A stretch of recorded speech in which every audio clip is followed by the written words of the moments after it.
Lieutenant Kolender, one of the major criticisms of the San Diego Police Department by a University of California study submitted to the President's Commission on Law Enforcement is that police here are overly aggressive in stopping people on the streets with little or no basis for suspicion.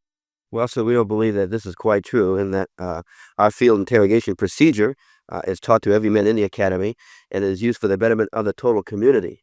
I might point out that in San Diego, our citizens, we have less crimes per 1,000 population than any major city in the country. The cancellation rate for these crimes is higher than any major city in the country. Crime solved, you mean? Yes, sir.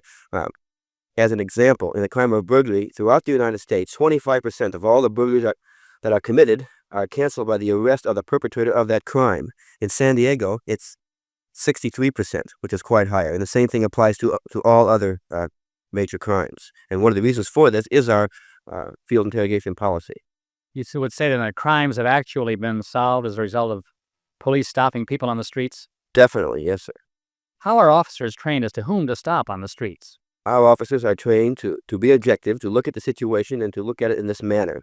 Would the average person, under the same set of circumstances, have come to the same conclusion as that policeman came to, based upon what he had observed? Would he feel that the stopping of this person would be for the betterment of the community and all of the citizens involved? I'd like to mention that occasionally there will be an officer who might be too aggressive in this policy. But it's the policy of the chief of police that whenever any act of misconduct comes to our attention on the part of any officer, something is done about it and is not condoned by our department. The appearance of the person and what he is doing, if he is doing anything or looks as though he might arouse suspicion, he then is stopped on the street. It would be his appearance, the time of day and night, the circumstances surrounding the incident, where is he walking, where is he driving, is he parked in the alley, and so forth. This report of the University of California to the President's Commission alleges that there has been discrimination practiced against minority groups.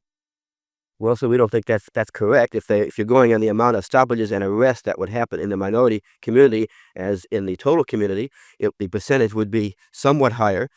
But we enforce the law uniformly throughout our community, and our officers are instructed to enforce this law not based upon any person's race, religion, or national origin, and that in certain sections of our community, the crime rate is 50% higher, and we have an obligation not just to that citizen who we might stop on the street, but also to the citizen who might be a victim of a crime.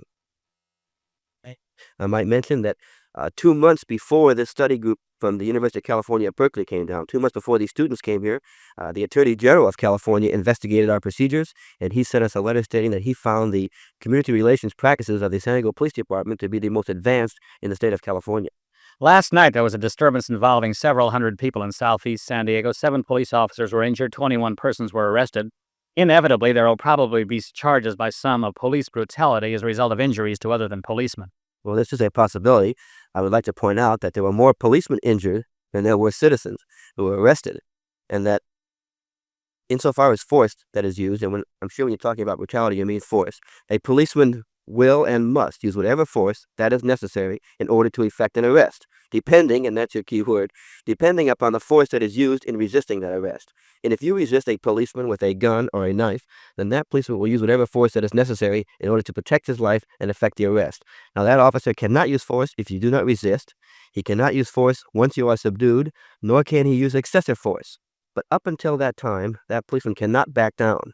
He must have the courage, or whatever you want to call it, to go forward and make that arrest. Because if he didn't, it wouldn't be long before the people of our community lost faith in their policemen and law enforcement would become ineffective.